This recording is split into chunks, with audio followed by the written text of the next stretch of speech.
Assalamualaikum warahmatullahi wabarakatuh. Pada kesempatan kali ini kita akan belajar ya dan mengenal tentang apa itu big data dan sebenarnya hubungannya apa sih nanti dengan data warehouse gitu ya. Jadi mungkin akan lebih banyak terkait big datanya. Jadi big data itu apa, teknologinya seperti apa, kita akan coba bahas sedikit di sini. Ya mungkin dari sisi konseptual ya dari high level gitu ya. Kita tidak akan terlalu dalam ke teknisnya, tapi lebih ke big data itu seperti apa. Dan nanti sebenarnya hubungannya apa sih big data itu dengan data warehouse. Nah, eh, jadi istilah big data itu sebuah terminologi yang saat ini cukup populer ya. Jadi sekarang kita sering dengar kata istilah big data gitu ya. Ini harus diselesaikan dengan big data dan sebagainya gitu ya. Jadi sebenarnya big data itu apa ya? Jadi big data itu adalah merupakan terminologi yang mendeskripsikan ya, mendescribe gitu ya bahwa pertumbuhan eksponensial dari data gitu ya. Jadi di sini bisa lihat exponential growth gitu ya, ada pertumbuhan data yang cepat, yang besar gitu ya. Kemudian data itu melimpah ya, datanya terstruktur dan tidak struktur gitu ya. Jadi mudahnya adalah big data eh, bukan merupakan data biasa gitu. Jadi kalau teman-teman biasanya eh, mempunyai data gitu ya dalam bentuk Excel gitu ya, atau eh, CSV atau yang lain gitu ya. Nah, ini datanya lebih dari itu gitu ya. Jadi datanya itu sangat besar gitu ya. Kemudian pertumbuhannya tinggi, kemudian jenisnya macam-macam gitu. Nah, kurang lebih seperti itu ya. Itu adalah terminologi big data. Jadi sebenarnya big data adalah punyai karakteristik-karakteristik ya. Tapi sebelum kita bahas karakteristik dari big data tadi, kita ingin melihat fenomena big data itu seperti apa. Jadi ini contoh ya, ini tahun saya lupa ya 2019 atau berapa gitu ya. Jadi udah beberapa tahun yang lalu. Ini kita bisa melihat ini adalah merupakan aplikasi-aplikasi yang eh, apa? Yang populer ya, yang biasa kita pakai gitu ya. Di sini ada seperti Instagram gitu ya, YouTube gitu, ada Google gitu ya, eh, Uber gitu ya. Kalau di sini mungkin Grab atau Gojek gitu ya dan sebagainya. Nah ini oh ya ini ada tahun 2019 ya di sini ya. Dalam 1 menit kalau misal kita lihat YouTube nih ya YouTube gitu ya, pengguna itu melihat atau menonton video sebanyak 4.500.000 gitu ya video dalam 1 menit gitu ya. Jadi eh, ya bayangkan gitu ya, berapa banyak data yang disimpan kayak gitu, berapa banyak data yang dihasilkan gitu. Itu mungkin di satu tempat ya, ini mungkin di Amerika atau di mana ya. Bayangkan kalau itu sedunia gitu ya. Instagram gitu, misal di sini ada eh sebelah kanan ini ya, di sini gitu ya, ada sampai 200.000 stories gitu ya. Jadi tadi ya ini mungkin di satu tempat saja ya. Ini gimana bayangkan kalau sedunia gitu ya. Ada Netflix yang nonton streaming dan sebagainya. Nah, ini menghasilkan data semuanya ya. Jadi aplikasi-aplikasi Star kita itu menyimpan data semuanya. Bahkan teman-teman semua saat kita mengakses semacam e-commerce seperti Tokopedia gitu ya, Bukalapak dan sebagainya gitu ya, kita menggunakan aplikasi yang lain dan semuanya melakukan tracking terhadap kegiatan kita ya. Histori kita disimpan semuanya gitu ya, tidak harus kita membeli gitu ya. Selama kita menjelajah itu pun juga menjadi mereka mengenerate data gitu ya, data kita. Jadi ini adalah fenomena big data gitu. Jadi big data itu bukan sekedar data-data yang mungkin kalau di perusahaan gitu ya, adalah data-data yang terstruktur saja, tapi bermacam-macam karena aplikasi di perusahaan itu bisa bermacam-macam di generate, bukan hanya sekedar dari aplikasi utama mereka gitu ya. Dari banyak tempat gitu ya, bisa jadi dari banyak tempat dan banyak sistem mereka. Ini adalah fenomena big data bahwa data itu bertumbuh sangat besar sekali gitu, sangat cepat sekali gitu ya. Dalam 1 menit bisa seperti ini. dan datanya macam-macam gitu ya. Datanya bukan cuma data terstruktur, tapi datanya ada data teks, gitu ya, ada data file, ada data ya filenya misal file audio, file video gitu ya. Kita kalau ngupload itu kan datanya ya bebas aja gitu ya. Kita mau mau upload gambar, video dan sebagainya. Nah, ini adalah ada fenomena dari big data. Jadi itu tadi contoh gitu ya, misal contoh dari media sosial. Jadi sebenarnya data itu dari banyak tempat gitu ya, dari web log gitu ya. Jadi kalau kita ngakses web gitu, menyimpan log data kita gitu ya, log apa historinya dari RFID gitu ya. Misal kita melakukan tapping dan sebagainya gitu ya, dari GPS gitu ya. Dari GPS, misal kita mengaktifkan GPS, kita melakukan apa tracking gitu ya, atau mungkin kita mau ke suatu arah gitu ya. Semuanya itu direkam dari sensor gitu ya, sensor network gitu ya, sosial media, dari media sosial dan sebagainya, dari pencarian kita, dari macam-macam. Pokoknya semua di dunia ini umumnya dalam bentuk aplikasi maupun device gitu ya, mereka akan menyimpan data-data kita. Nah, ini adalah sumber dari big data itu. Jadi bayangkan data itu bisa apa ya? Ya kita bisa dapat data dimanapun gitu. Makanya eranya sekarang adalah era data gitu ya.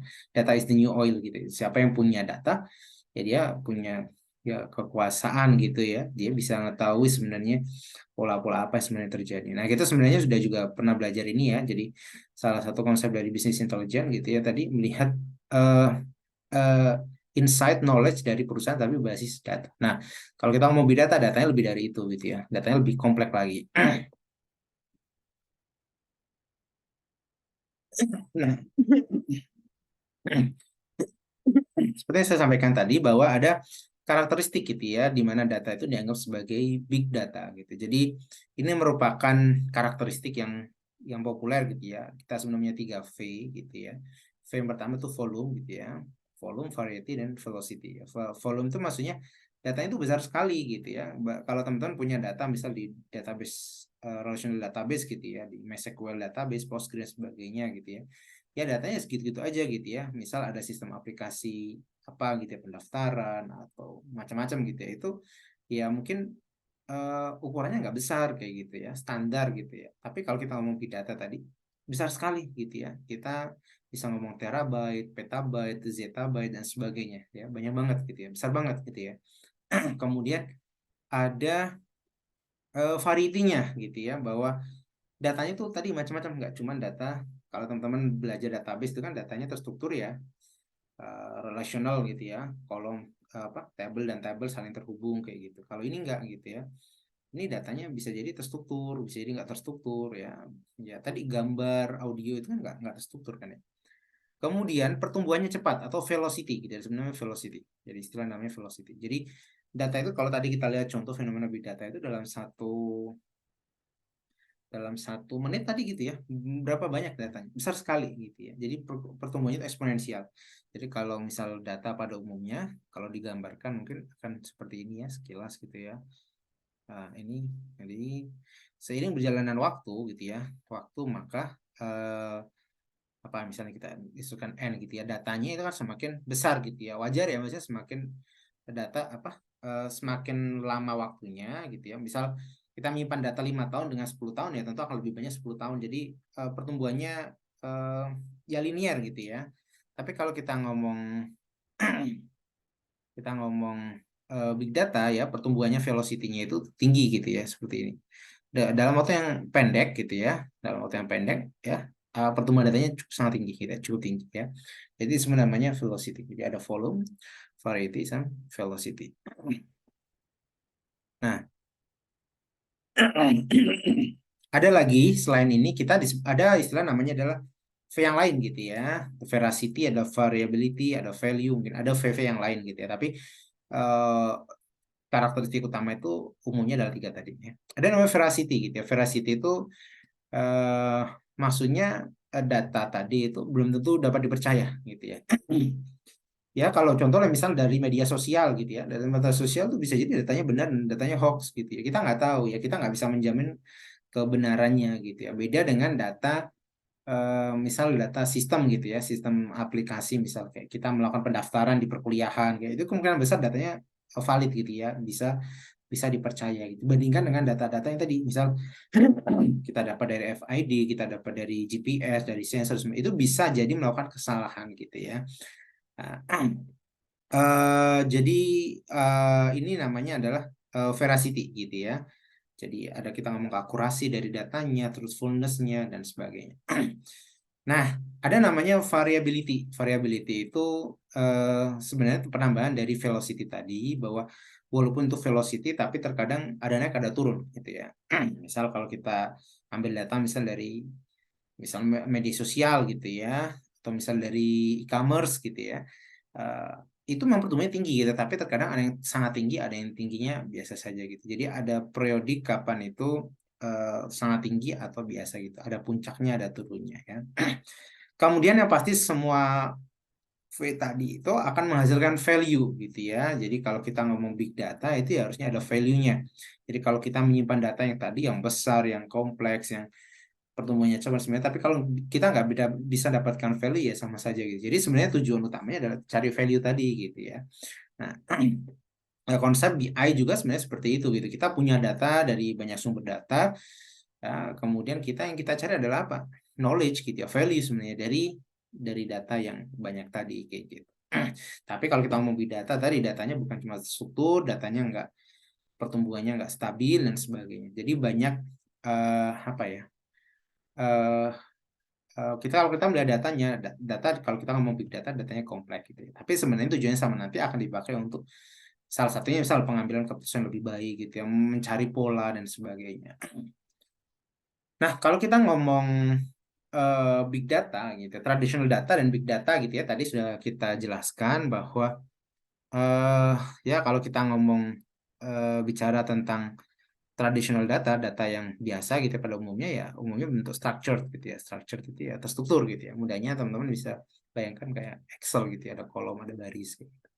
Nah, kalau kita ngomong big data ya datanya bisa jadi bukan cuma terstruktur ya, bisa semi struktur gitu. Misal eh, tipe JSON gitu ya, atau XML gitu ya. Jadi sebenarnya dia terstruktur tapi masih fleksibel gitu ya, masih bebas-bebas suka-suka dia kayak gitu ya. Atau mungkin benar-benar nggak terstruktur ya, audio, gambar, video itu udah nggak struktur ya. Misal teks gitu ya, email dan sebagainya, itu data-data yang eh, tidak terstruktur gitu ya. Jadi kalau kita mau big data ya secara bentuk datanya ya seperti ini. Nah, kalau kita ngomong data-data tradisional itu umumnya data-data seperti transaksi, keuangan kayak gitu ya, pembelian, penjualan kayak gitu ya, perkuliahan dan sebagainya. Jadi data-data yang memang kita membutuhkan relational data yang sangat bagus gitu ya. Ya, sangat baik kayak gitu. Jadi makanya kalau di data tradisional data itu salah satu penyimpan data yang bagus adalah data relational database kayak gitu. Karena dia ingin menjamin apa ya istilahnya konsistensi antara transaksi gitu ya. Artinya nggak bisa kalau kita menyimpan kalau misal tidak terhubung dengan tabel yang lain dan sebagainya ya. Kemudian kalau kita big data sebenarnya lebih bebas gitu ya, lebih fleksibel gitu ya. Ya. Jadi biasanya dari media sosial, dari sensor, dari log dan sebagainya. Ya. Kalau kita ngomong traditional data, ukurannya biasanya standar kecil gitu ya, mega, giga gitu ya, tera. Tapi kalau kita udah ngomong big data itu bisa banyak sekali ya, bisa terabyte, petabyte, zettabyte dan sebagainya. Nah, ini yang sangat penting juga gitu ya. Kalau kita ngomong traditional data, dia biasanya diolah secara tersentralisasi. Tersentralisasi itu maksudnya eh, di satu tempat gitu ya, satu server, satu tempat pemrosesan gitu ya. Misal ya kalau kita punya data gitu ya, eh kita punya data, ya udah kita olah di satu komputer tadi gitu ya, centralized gitu ya, tersentralisasi.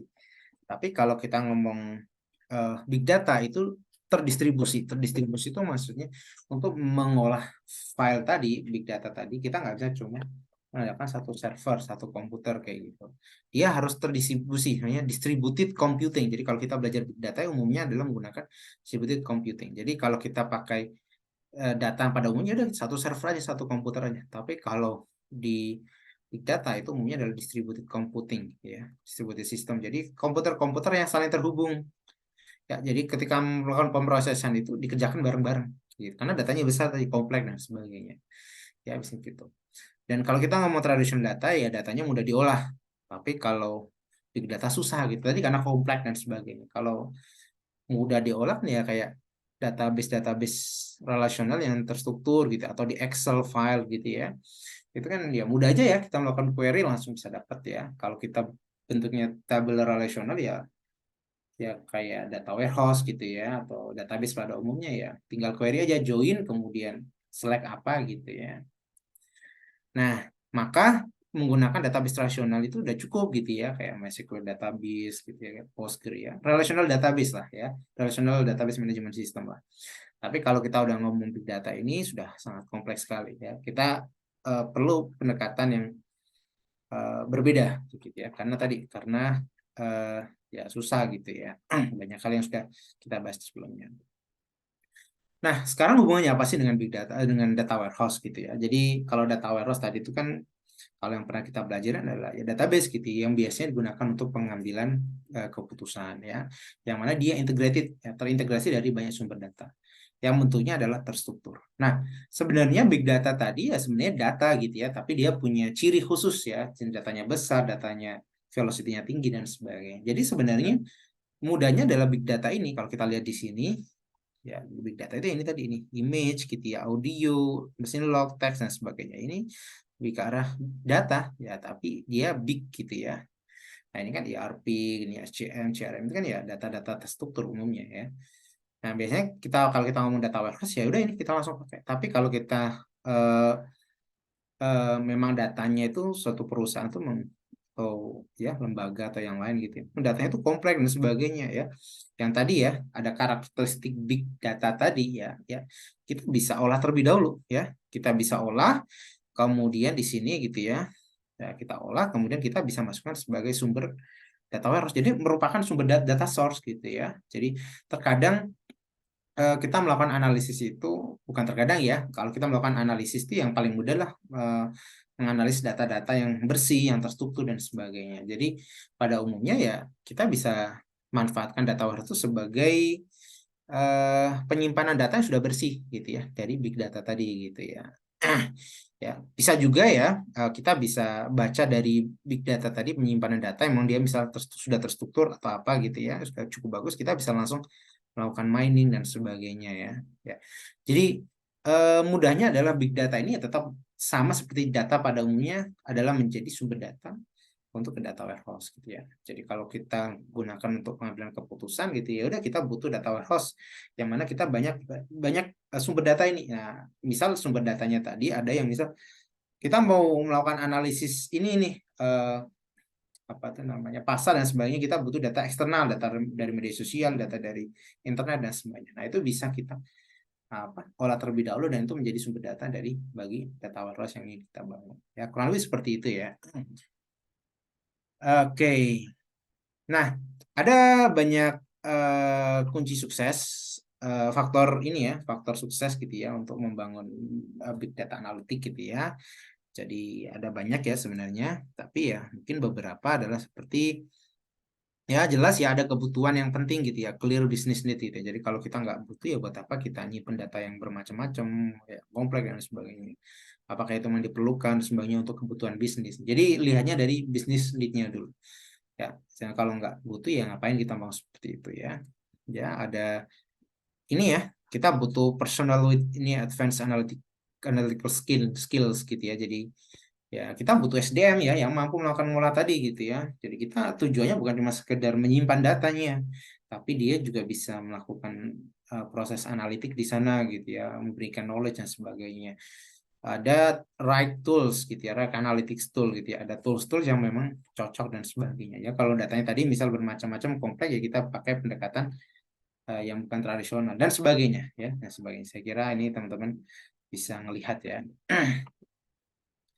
Nah, eh kalau kita ngomong big data tentu ada tantangan ya. Tapi sebenarnya sudah terlihat tadi ya. Jadi sebenarnya tantangan big data itu ya tadi ya datanya besar gitu ya, data volume ya. Karena apa? Karena datanya berkembangnya sangat cepat ya, kompleks dan sebagainya.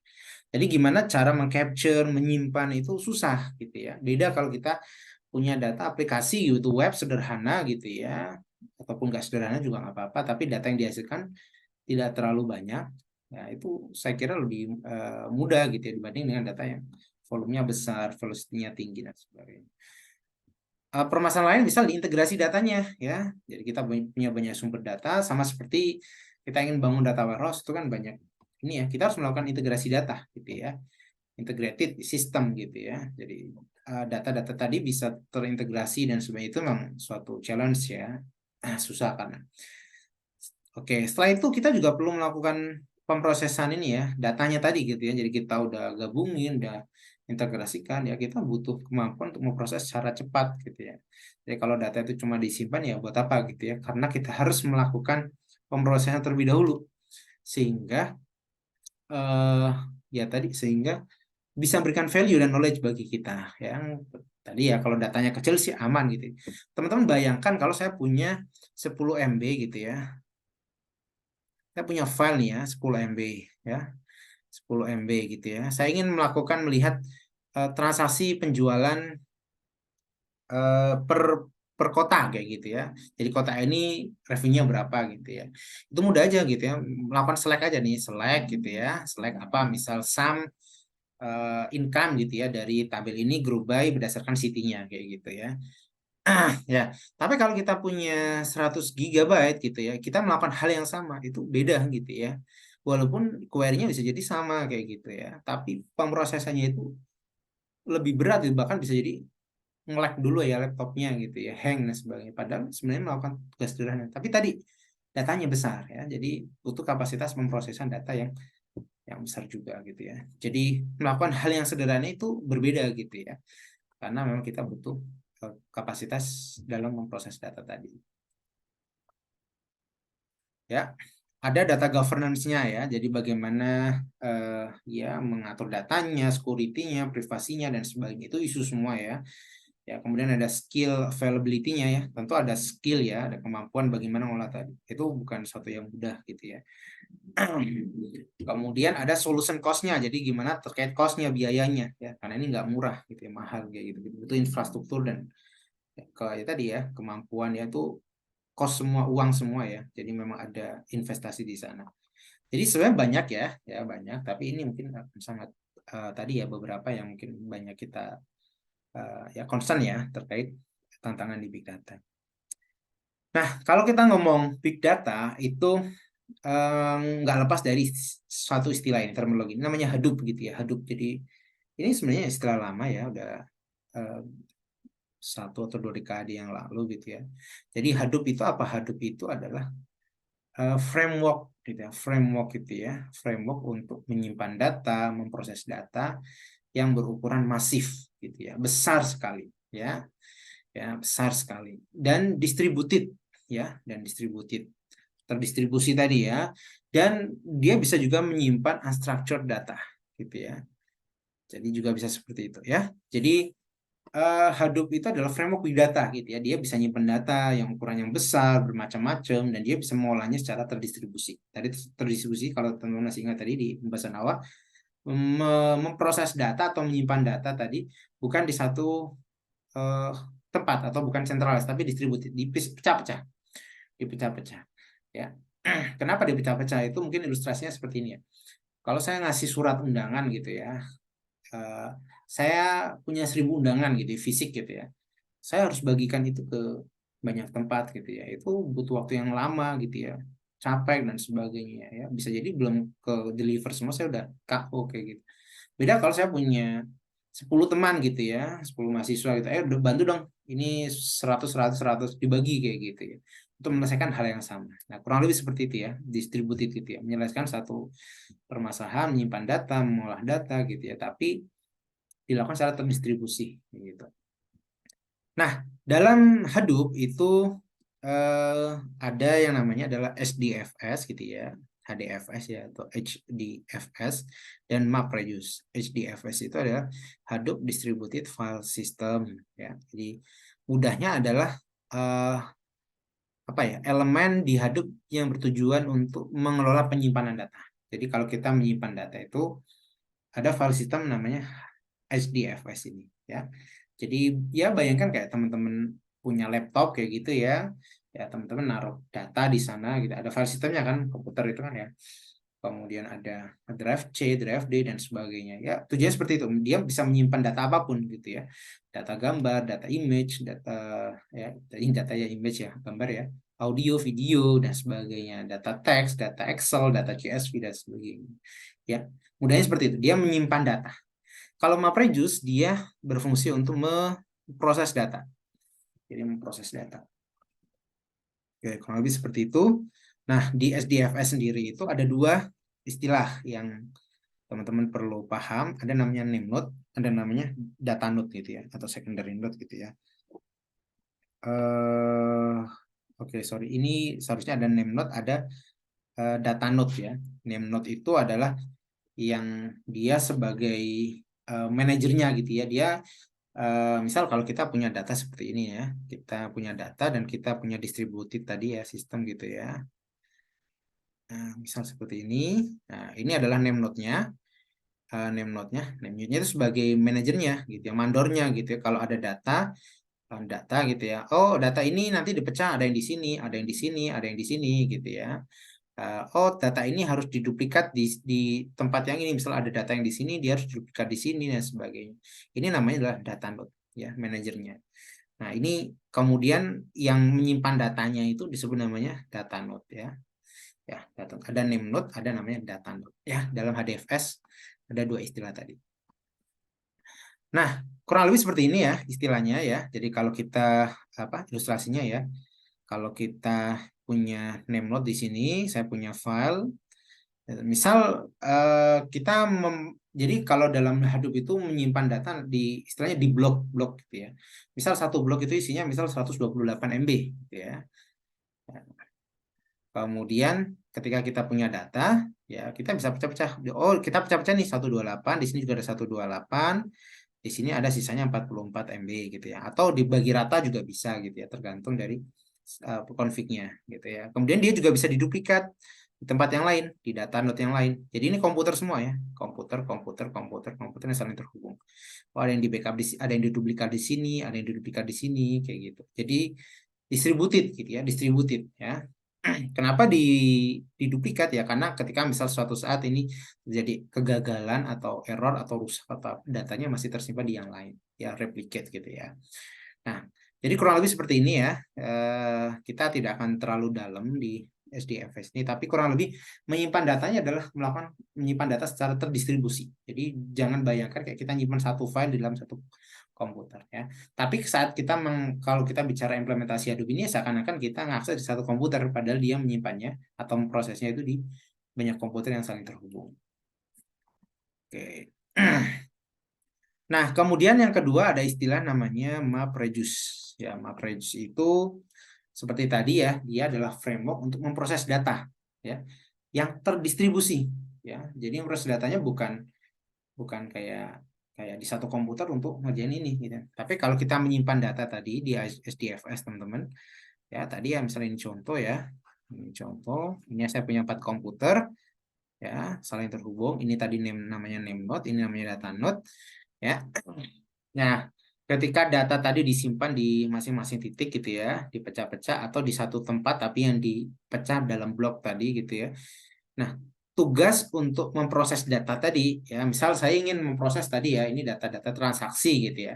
Saya ingin tahu rata-rata atau total penjualan di setiap kota, padahal datanya terpecah-pecah nih. Nah, untuk melakukan seperti itu tugasnya MapReduce namanya. Jadi framework untuk memproses datanya. Ya, kalau nyimpan data yang dipecah-pecah tadi di SDFS tadi.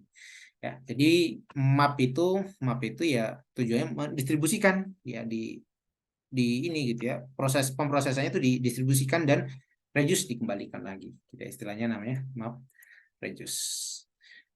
Ya, mudahnya seperti itu ya, mudahnya seperti itu. Ini contoh ya, contoh misal kita punya teks gitu ya. Kita punya teks di sini ya. Ini anggaplah satu teks misal dengan ukuran besar ya, kita bisa pecah-pecah nih. Nah, ini misal sekedar ilustrasi ya, ini kita misal pecah per baris kayak gitu ya. Di komputer ini atau di node ini gitu ya. Ada yang di node ini, ada yang di node ini gitu ya. Ada 3. dipecah-pecah, diproses masing-masing, nanti dikembaliin lagi sehingga dia bisa menghasilkan bahwa kata beer dalam kalimat ini itu ada dua gitu ya. Kalau misal kita punya kata car di sini ada tiga dan sebagainya. Jadi memproses ini tapi dipecah-pecah dulu, kemudian baru digabungin jadi satu kayak gitu. Nah, apa nggak makin ribet gitu ya? Kalau datanya kecil gini ya sangat ribet gitu ya, makanya nggak cocok ya. Jadi kalau kita ngomong data yang kecil ya, ya nggak enak, nggak cocok gitu ya. Ya kalau kecuali kalau datanya besar sekali, yang mana dengan data yang besar tadi itu kita proses di satu komputer tuh nggak kuat sehingga kita perlu pecah-pecah tadi untuk mengerjakan masing-masing untuk dikembalikan lagi. Ya, jadi kurang lebih seperti itu. Ya itu lebih ke konsep saja ya. Tentu untuk implementasinya nggak semudah itu. Nah, eh, dalam Hadoop ada istilah namanya Hadoop ecosystem. Hadoop ecosystem itu apa ya? Jadi kayak ya ekosistem ya, ekosistem dari Hadoop, bahwa Hadoop itu berkembang gitu ya. Jadi yang tadi cuma istilahnya HDFS dan MapReduce, dia berkembang bukan cuma dua istilah tadi gitu ya.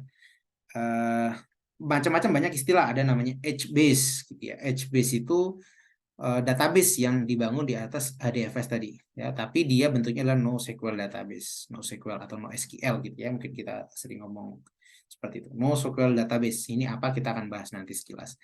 Ada namanya Hive gitu ya, Hive gitu ya, ada namanya Peak kayak gitu. Ini adalah pengembangan ya dari MapReduce tadi. Jadi memproses data itu biar lebih mudah kayak gitu ya. Kalau kita memproses data yang terdistribusi tadi pakai MapReduce itu susah gitu ya. Kalau kita ngoding, wah itu untuk melakukan hal yang sederhana saja susah kayak gitu. Nah dengan Hive dan Peak ini akan lebih mudah. Ada namanya Mahout gitu ya untuk pembelajaran mesin, machine learning kayak gitu ya, dan sebagainya. Ya, ada namanya Scoop, ada namanya Flume untuk melakukan data ingestion, ngambil data gitu ya dari banyak sumber data, log dan sebagainya itu untuk masuk ke HDFS tadi kita menggunakan tools. Jadi ini tools-tools yang muncul gitu ya di atas Hadoop gitu ya. Kita sebenarnya Hadoop ekosistem ya, karena banyak ekosistem ya, banyak apa ya, elemen-elemen di atas Hadoop tadi.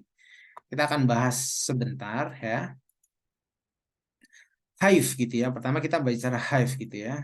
Hive itu Hive itu yang ini tadi, yang bentuknya lebah. Hive itu adalah Hadoop based data warehousing gitu. Jadi sebenarnya Hadoop itu eh, bisa dibilang itu data warehouse gitu ya di atas Hadoop kayak gitu ya. Jadi dia bentuknya seperti ya database, seperti database. Jadi dia membuat tabel-tabel di atas HDFS tadi. Jadi datanya tetap disimpan di HDFS, tapi kita mengaksesnya seperti kita kayak ngakses database kayak gitu. Kita bisa melakukan query-query kayak select, bintang dan sebagainya kayak gitu. Ya bayangkan kayak relational database lah ya, relational database kayak gitu. Jadi datanya itu sudah nanti akan terstruktur gitu, disimpan di Hive itu sudah bagus, sudah bersih kayak gitu. Nah, itu Hive. Kemudian ada namanya Peak gitu ya. Peak itu juga sebenarnya hampir mirip gitu ya, mengakses data-data eh, apa tuh namanya, yang terdistribusi tadi gitu ya, tapi bentuknya kayak kayak SQL gitu ya. Jadi kayak ya, tapi dia ini ya bentuknya apa itu namanya scripting gitu ya. Jadi kayak kayak programming gitu, tapi sebenarnya isinya ya kayak kayak SQL gitu ya, kayak SQL kayak gini gitu ya. Nah, jadi mengakses data, misal kita melakukan query dan sebagainya itu jauh lebih mudah daripada kita langsung pakai namanya MapReduce.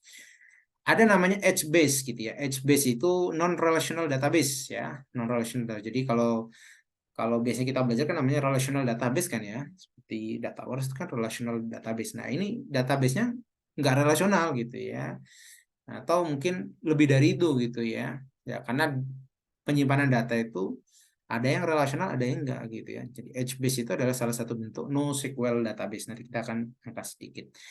Nah, jadi dia berada di atas HDFS tadi. Jadi kalau kita mau akses datanya, menyimpan datanya itu tidak secara langsung di HDFS tadi, kayak gitu.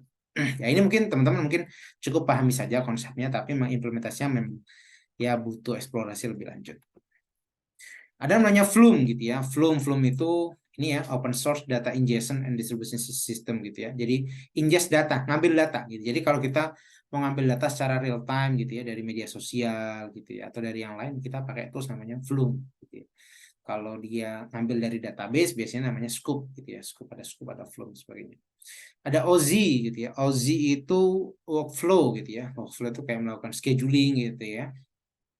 Melakukan saya mau ngambil data gitu ya, melakukan ingest data pada waktu tertentu, nyimpan proses pada waktu tertentu, kita butuh namanya OZ.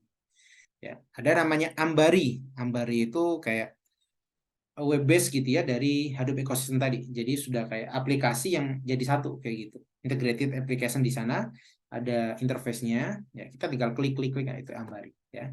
Jadi kita dalamnya sudah ada tools-tools di atas Hadoop tadi.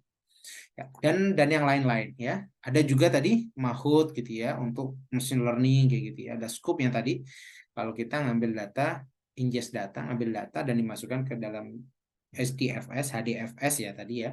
Tapi dari data-data yang tidak real time kayak gitu. Jadi yang namanya scoop dan sebagainya ya dan sebagainya. Jadi saya kira tadi ada beberapa yang sudah saya jelasin, tapi yang pastinya Hadoop itu berkembang menjadi ekosistem. Nah, tadi saya sempat angkat ada namanya NoSQL database ya, NoSQL, not only SQL database ya. Jadi penyimpanan data itu ada yang menggunakan pendekatan SQL gitu ya, structured query language gitu ya, yang umumnya kita pakai di kuliah basis data gitu ya, atau di ya data warehouse kayak gitu ya. Nah, penyimpanan data itu ada yang bentuknya NoSQL, not only SQL. Jadi kalau SQL itu dia cuma bisa nyimpen data-data struktur. Nah, bagaimana kalau datanya nggak terstruktur gitu ya, bentuk teks tapi nggak terstruktur. Nah, itu kita butuh pendekatan yang lain kayak gitu. Atau misal menyimpan data tapi pertumbuhannya cepat banget nih, tinggi banget nih. Dia nggak kuat kalau pakai pakai database pada umumnya gitu ya. Maka muncul namanya NoSQL database. Jadi ya mudahnya adalah menyimpan data yang besar kayak gitu ya, menyimpan data yang besar. Ya. Jadi datanya besar, datanya pertumbuhannya tinggi, ya. Nah, bayangkan kalau tadi misal data dari media sosial gitu, yang 1 menit dia bisa seperti itu, ya anggaplah kita simpan ke database seperti MySQL atau Postgre itu bisa nggak mampu gitu ya, karena nggak bisa gitu ya, walaupun datanya terstruktur gitu ya. Nah, maka ada pendekatan namanya NoSQL database. Kenapa sih harus ada NoSQL database? Karena keterbatasan database SQL untuk unstructured data. Jadi kalau eh, kita ini ya eh, ya kita nggak bisa ini ya, kita nggak bisa nyimpan data-data yang tidak terstruktur ya kalau di relational database kan ya, karena memang datanya harus terstruktur bersih ya. Dia juga tidak mampu menangani data dengan jumlah yang sangat besar ya, velocity-nya tinggi tadi ya. Kemudian ada menyelesaikan sparse data problem gitu ya. Ini jadi kalau kita menyimpan data gitu ya, misal kita punya banyak sekali kolom gitu ya. Nah, terkadang kalau kita punya data yang kolomnya butuh sedikit, butuh banyak gitu ya, maka kalau kita pakai pendekatan relational database gitu ya, itu ya atau mungkin ini ya database-database yang tradisional itu nanti akan banyak kolom-kolomnya kosong gitu ya. Ini kosong, nggak ada datanya gitu ya. Terkadang ada datanya, ada nggak data. Ini nggak cocok gitu ya. Punya skema yang dinamis. Kalau kita belajar database, data warehouse itu kan skemanya harus dinamis nih, harus seperti ini skemanya, nggak boleh ganti. Nah, tapi kalau kita butuh kebutuhan yang skemanya berganti-ganti tergantung kebutuhan, nah, maka ya nggak cocok relational database gitu ya, database yang apa namanya yang tradisional tadi ya. Kemudian tidak bisa melakukan horizontal scaling. Horizontal scaling itu maksudnya kalau kita mau melakukan scaling, upgrade terhadap sistem itu, dia melakukan scaling secara horizontal. Gitu. Horizontal itu artinya menambah komputer, gitu ya, menambah komputer. Nah, kalau kita ngomong pengolahan data yang centralized tadi, kalau kita ingin melakukan scaling, ya yang di-upgrade adalah RAM-nya, gitu ya, CPU-nya. Tapi itu sebenarnya vertical scaling. Nah, tapi kalau pada suatu titik dia nggak akan mampu lagi, gitu ya. Misal laptop nih ya, laptop saya RAM-nya 8 GB, udah lemot banget nih, saya butuh upgrade jadi 16 GB. Saya upgrade lagi 32 GB, sudah mentok di sana, nggak bisa. Ya, beda dengan melakukan horizontal scaling. Nah, kalau kita ngomong NoSQL database atau big data ya, Hadoop dan sebagainya tadi, dia bisa melakukan horizontal scaling. Ya, dan lain-lain ya, punya performa tinggi, global distribution ya. Jadi kenapa sih harus NoSQL database ya? Karena ini ada beberapa kekurangan di SQL database. Tapi apakah NoSQL database lebih bagus? Belum tentu, gitu ya. Belum tentu. Tergantung kebutuhan. Ya, kalau kita membutuhkan data yang punya relasi, ya, punya streak gitu ya, kita nggak bisa seenaknya ya, misalnya berubah-ubah skema dan sebagainya. Bayangkan kalau kita di bank gitu ya, atau di perkuliahan atau apa, skemanya berubah-ubah seenaknya gitu. Itu rusak sekali gitu, kacau gitu. Jadi memang tergantung kebutuhan. Ya, tergantung kebutuhan tadi. Ya, kalau kita ngomong data warehouse ya, maka harusnya adalah relational database gitu ya.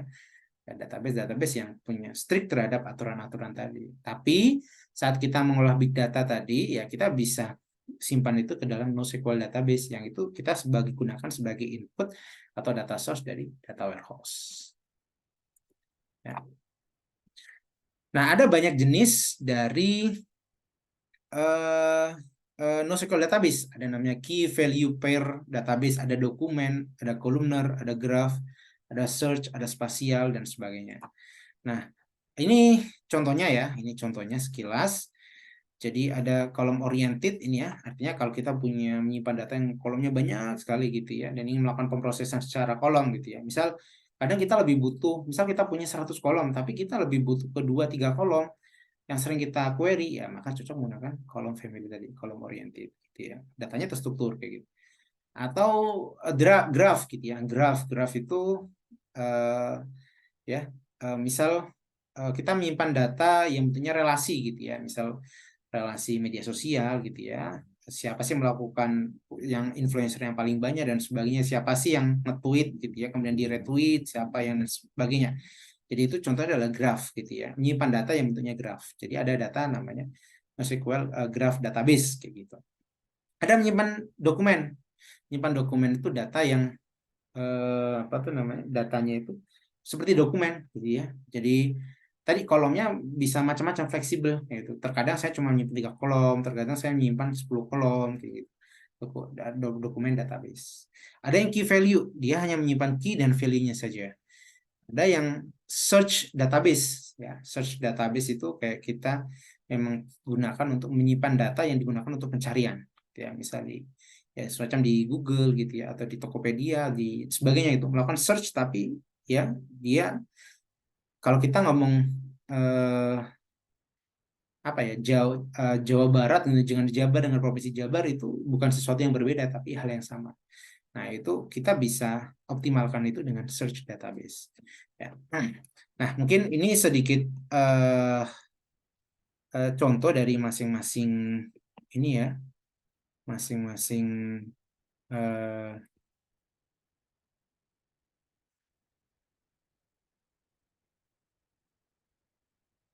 masing-masing ini ya, NoSQL database tadi itu ya. Jadi eh, ya, ya misal ini namanya key value, key value. Jadi saya mau misal nyimpan, misal nih saya biasanya digunakan untuk, umumnya misal digunakan untuk caching gitu ya, menyimpan. Kita misal punya aplikasi gitu ya, yang banyak orang sering lihat satu halaman tertentu ya, kita bisa menyimpan. Kalau orang membuka halaman tadi ya, kita apa ya, tidak membaca langsung dari database utama kita, tapi dari database NoSQL database yang menyimpan case tadi itu ya. Jadi apa tuh namanya, contohnya seperti misal menyimpan cookies atau apa kayak gitu ya di website ya. Teman-teman bisa explore lebih lanjut ya. Ada dokumen yang seperti ini ya. Ini menyimpan bentuk dokumen gitu ya. Kolom-kolom antara kolom ini dengan kolom ini berbeda-beda ya. Kita lihat di sini, misal dari sini penulis, dilihat genre gitu ya. Penulis dilihat share gitu ya. Beda. Dia juga bisa melakukan menyimpan data yang nested seperti ini gitu ya. Ya, bisa juga seperti itu. Graph database tadi ya, ada data yang bentuknya relasi gitu ya. Kemudian ada namanya tadi kolom oriented, menyimpan berdasarkan kolom. Jadi menyimpan datanya umumnya adalah menyimpan per baris, tapi ini menyimpannya adalah per kolom gitu ya. Ya, ada pencarian di search database gitu ya. Ada juga satu lagi namanya apa ya? Spasial database, nyimpen data kayak data apa tuh namanya? Data data lokasi di bumi ini gitu ya, data lokasi gitu ya. Jadi kita tahu latitude, longitude gitu ya, nyimpan data dari seperti itu, atau poligon gitu ya, di area mana. Cari eh, rumah makan yang berada di 1 meter 1 kilometer sekitar saya. Ya, itu contoh misal kita bisa menggunakan tadi itu ya, spatial database kayak gitu ya. Jadi nyimpan data-data yang bentuknya adalah ya bentuk spasial gitu ya, koordinat, poligon dan sebagainya. Nah, kurang lebih itu adalah contoh-contoh dari NoSQL database ya, tergantung kebutuhan mana yang akan dipakai ya. Tapi paling tidak teman-teman harapannya kebayang gitu ya, eh, bahwa database itu bukan cuman bahwa data itu bukan cuma data yang terstruktur gitu, dan datanya itu bersih aman sebenarnya, tapi datanya bisa bermacam-macam, kompleks dan sebagainya, sehingga kita butuh butuh pendekatan tadi, misal teknologi yang umum ada tadi, ada Hadoop, ada NoSQL database dan sebagainya, yang mana ini bisa menjadi bagian, menjadi sumber data dari data warehouse tadi, untuk mengelola data-data yang kompleks tadi. Tapi pada akhirnya terutama kita harus menstrukturkan gitu ya, untuk kebutuhan pengambilan keputusan yang lebih baik. Mungkin itu saja dan semoga bisa dipahami. Saya cukupkan. Assalamualaikum warahmatullahi wabarakatuh.